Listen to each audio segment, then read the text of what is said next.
Γεια σας! Αυτό το βίντεο είναι για την boudoir φωτογράφηση. Τι να προσέξεις, διάφορα τέλος πάντων πραγματάκια. Ενημερωτικό βίντεο. Θα χωρίσω και το βίντεο σε ενότητες ώστε να είναι πιο εύκολο να βρείτε το κομμάτι το οποίο σας ενδιαφέρει. Και τα κλασικά, να κάνετε like στο βίντεο και εγγραφή στο κανάλι όσοι δεν έχετε κάνει. Και πάμε να ξεκινήσουμε. Η ίδια η λέξη boudoir προέρχεται από τη γαλλική λέξη boudoir, που αναφέρεται στο ιδιωτικό σαλόνι μιας γυναίκας.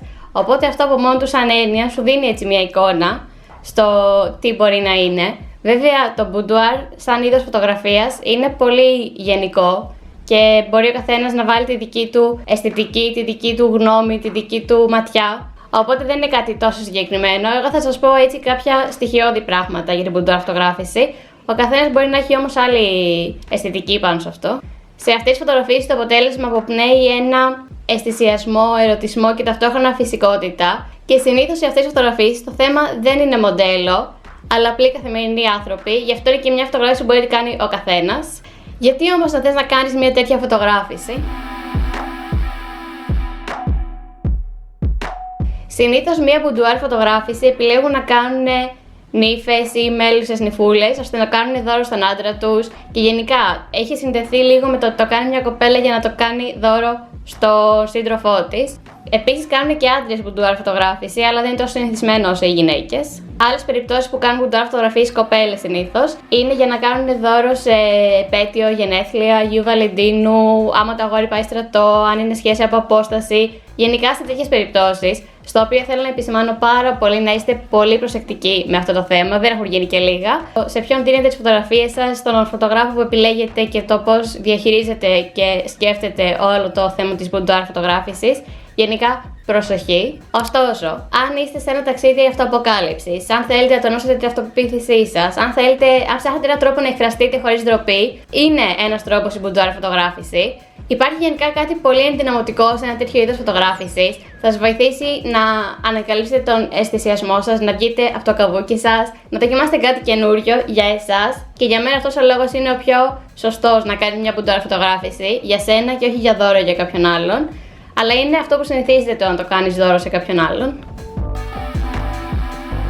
Αν θέλετε να κάνετε μια boudoir φωτογράφηση, αυτό που έχω να σας προτείνω πάρα πολύ είναι να βρείτε φωτογραφίες στο Pinterest, οπουδήποτε, που να έχουν το στυλ που σας αρέσει και να βρείτε ένα φωτογράφο που να μπορεί να κάνει αυτό ακριβώς.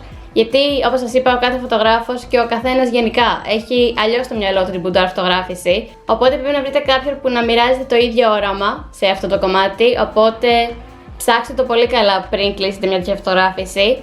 Να εμπιστεύεστε τον φωτογράφο σας, ή να το πω αλλιώς, να βρείτε κάποιον που να μπορείτε να εμπιστευτείτε για αυτό το είδος φωτογράφησης, να είστε ξεκάθαροι στο ότι θέλω να βγει τόσο πρόστιχο ή δεν θέλω να βγει καθόλου πρόστιχο. Ο σκοπός της φωτογράφησης μου είναι αυτός και αυτός και αυτός. Γενικά, όσο πιο συγκεκριμένοι είστε, τόσο πιο εύκολο θα είναι και για εσάς και τον φωτογράφο να είναι πιο εύκολη η διαδικασία και να μην τρέπεστε τόσο.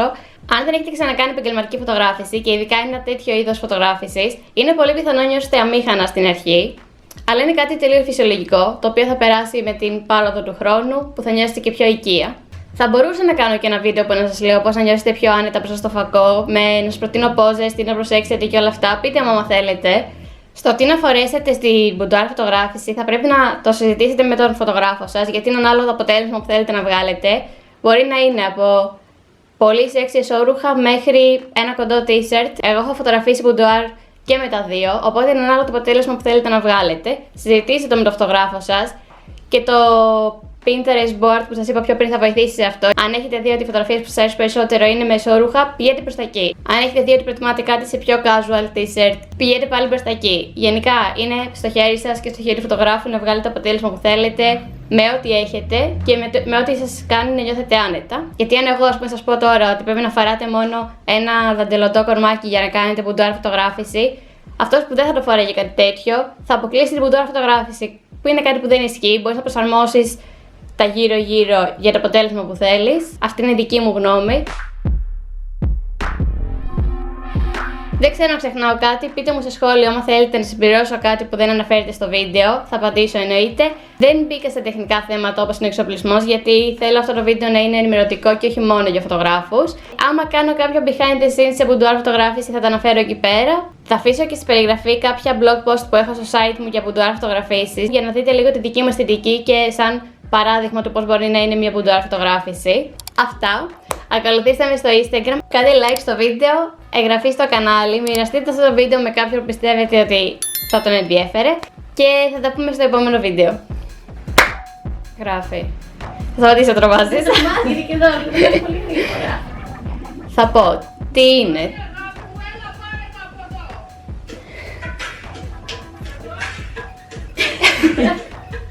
Αλήθεια τώρα. Είναι φίλτρος, όχι.